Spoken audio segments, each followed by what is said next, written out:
Ito nga pala ang Tecno Spark 20 Pro Plus, isang entry-level smartphone na may bagong chipset. Kung gusto nyo mas makilala pa ang smartphone na to, make sure na panoorin nyo ang buong video. Ngayon, pag-usapan muna natin ang specs and features niya.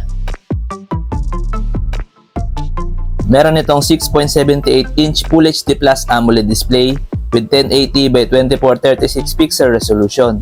May 120Hz refresh rate at may 1000 nits peak of brightness. Ang Tecno Spark 20 Pro Plus ay may operating system na iOS 14 based on Android 14. Meron itong chipset na Mediatek Helio G99 Ultimate with Mali G57 MC2 na GPU. Ang smartphone na to ay may 8GB of RAM plus 8GB extended RAM with 256GB of internal storage, expandable via microSD.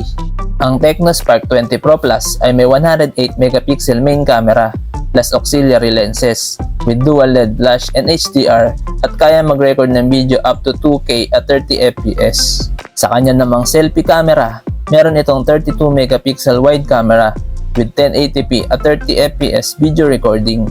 Dito naman sa battery niya, meron itong 5000 mAh battery capacity with 33W fast charging. Meron siyang under-display fingerprint scanner at ito ay may 400% big volume stereo dual speakers with DTS and high-res audio. Sa dimensions, meron siyang 164.65 by 75.04 by 7.55mm. Sa kanya namang build quality, meron itong glass front, plastic back, and plastic frame with IP53 dust and splash resistance at ito ay may dual SIM.